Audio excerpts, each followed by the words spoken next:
মাগরিবের নামাজের পর, এশার নামাজের পর, অথবা যে কোনো নামাজের পর মসজিদের মধ্যে আপনি বসা, আশেপাশে তাকা দেখেন ইমাম, মুয়াজ্জিন, খতিব, মুসল্লি সবাই মসজিদ থেকে বের হয়ে গেছে, আর কেউ নাই। মসজিদের এক কোনায় বসে আছেন আপনি। আগামীতে শীতকাল, চাদর মুড়ি দিলেন আর বলতে লাগলেন ইয়া হাইয়ু ইয়া কাইয়ুম। অনেকবার বললেন, বলার পর বললেন ও চিরঞ্জীব রব আল্লাহ, ও চির প্রতিষ্ঠিত রব আল্লাহ। আপনার নবী হাদিসের মধ্যে বলছে এই দুই নাম নিয়ে যেন আপনার কাছে দোয়া করি। মাবুদ, আমার ব্যবসায় বরকত হয় না, মেহেরবানি করে তুমি ব্যবসায় বরকত দিয়ে দাও। মেয়েটার বিয়ের ব্যবস্থা হচ্ছে না, তুমি ব্যবস্থা করে দাও। আল্লাহ, আমার সন্তান বিদেশে পাঠানোর জন্য কত চেষ্টা করতেছি, হচ্ছে না, মেহেরবানি করে তুমি ব্যবস্থা করে দাও। নবীজি বলেন এই দুইটা নাম হলো আল্লাহর ইসমে আজম। ইযা দুইয়া বিহা আজাবা, এই দুই নাম নিয়ে যদি কেউ দোয়া করে সাথে সাথে তার দোয়া আল্লাহ কবুল করে নেন। মনে থাকবিনি? ইয়া হাইয়ু ইয়া কাইয়ুম, এটা অনেকবার বলবেন। তো আমরা যেহেতু বাঙালি মানুষ, অনেকক্ষণ বলার পর বলবেন ও চিরঞ্জীব রব আল্লাহ, ও চির প্রতিষ্ঠিত রব আল্লাহ। এই দুই নাম নিয়ে দোয়া করতে আপনার নবী বলছে আল্লাহ, এই জন্য আমি দোয়া করতেছি আমার সন্তানরা বিদেশ পাঠানোর কত চেষ্টা করতেছি আল্লাহ, হচ্ছে না। আল্লাহ, আপনি একটু ব্যবস্থা করে দেন। নবী বলেন এই দুই নাম আল্লাহর ইসমে আজম।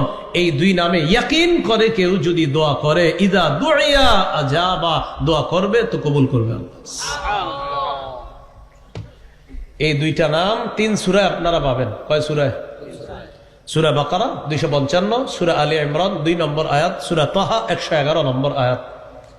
সূরা বাকারা 255 যেটা আমি তেলাওয়াত করলাম, আল্লাহু লা ইলাহা ইল্লা হুয়াল হাইয়ুল কাইয়্যুম। সূরা আলী ইমরানের 2 নম্বর আয়াত, আলিফ লাম মিম, আল্লাহু লা ইলাহা ইল্লা হুয়াল হাইয়ুল কাইয়্যুম।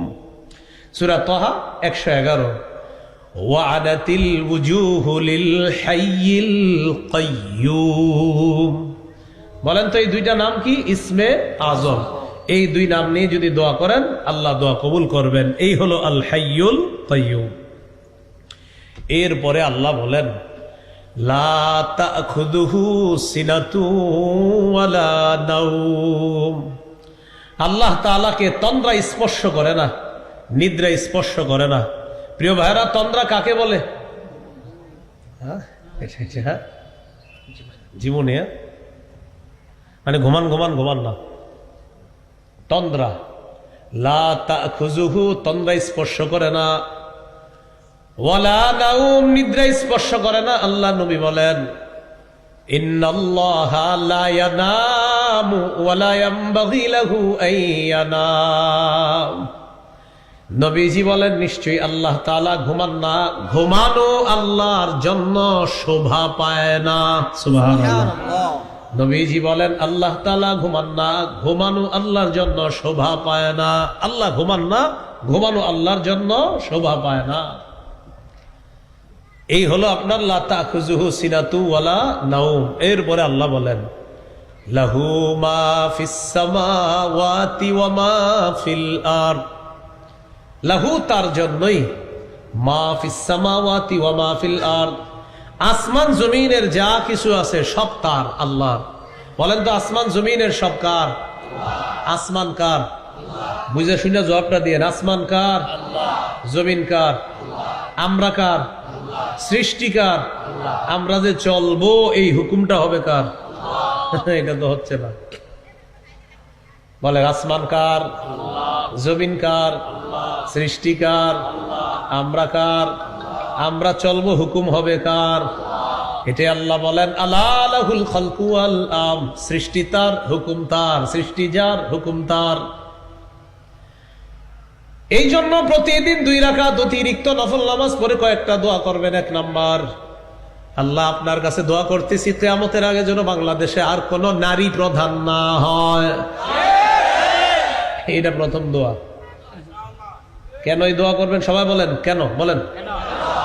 قال رسول الله صلى الله عليه وسلم لا يفلح قوم ولو امرهم امرأة। নবী বলেন ওই জাতি কিছুতেই সফল হবে না যে জাতি তাদের নেতৃত্বে কোন নারীকে বসায়। আমি নবী বলে গেলাম সেই জাতি কিছুতেই সফল হবে না। এই জন্য যদি এই স্বপ্ন দেখি আমরা যে না আবার ঘুরে ফিরে কোনো নারীকেই বসাবো, কয়েক কোটি পৃষ্ঠা ব্যাপী পৃষ্ঠায় লিখে রাখেন, সফল জীবনে হবেও না।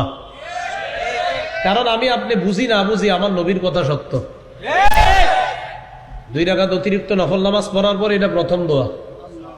দ্বিতীয় দোয়া করবেন, বলবেন আল্লাহ, বলেন মরার আগে বাংলাদেশে শরিয়া আইন দেখতে চাই। এটা 2 নম্বর দোয়া। পাশাপাশি দেয়ালে লিখবেন আপনারা, দেয়ালে কত কিছু লেখা হচ্ছে না এখন, এবার আপনারা লিখবেন, বলেন শরিয়া আইন চায় না তারা, কোন না কোন অপরাধে অপরাধী যারা।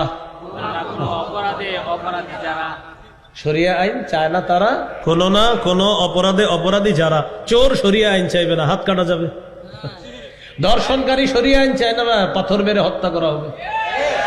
এই জন্য শরিয়া আইন কোন চোর কোনোদিন চাইবে না। কারণ চোর যদি শরিয়া আইন যদি প্রতিষ্ঠিত হয় তাহলে আপনার বিগত দিনের চুরির বিচার করতে করতে আমাদের বাংলাদেশের হায়াত শেষ হয়ে যাবে, যেই পরিমাণ চুরিদারি। এই জন্য এটাও লিখে দিবেন, গেঞ্জি বানান, যুবকরা কিছু গেঞ্জি বানান, শরিয়া আইন চায় না তারা, কোন না কোন অপরাধে অপরাধী যারা। তাহলে কয় নম্বর দোয়া গেল? 2 নম্বর। 1 নম্বর আল্লাহ আমাদের দেশের প্রধান ভবিষ্যতে শুধু পুরুষ বানায়েন, এটা প্রথম দোয়া। দ্বিতীয় দোয়া আল্লাহ মরার আগে শরিয়া আইন দেখতে চাই। 3 নম্বর দোয়া বলেন আল্লাহ এমন একজন শাসক বানায়া দেন, যেই শাসক মৌলিক 4টি কাজ করবে।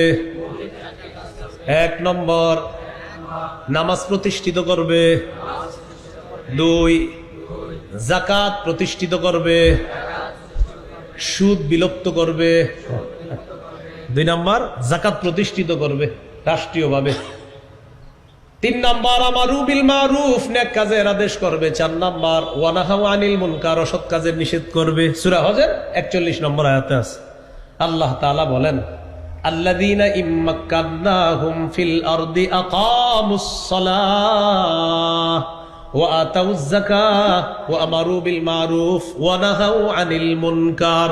আল্লাহ তাআলা বলেন আমি যাদেরকে দুনিয়ার ক্ষমতায় বসাই তাদের মৌলিক কাজ হবে 4টা: নামাজ কায়েম করা, যাকাত প্রতিষ্ঠিত করা, সৎ কাজের আদেশ করা, অসৎ কাজের নিষেধ করা। আমাদের দেশের এখনো স্লোগান দারিদ্র বিমোচনে ক্ষুদ্র ঋণ, তাও আবার সুদ সহ। আমরা স্লোগান পাল্টাবো দারিদ্র বিমোচনে সুদ নয় বরং যাকাত। বলেন দারিদ্র বিমোচনে সুদ না যাকাত? বলেন আমার সাথে সবাই, সুদে ফকির আরো ফকির হয়, যাকাতে ফকির ধনী হয়। ফকির কি হয়?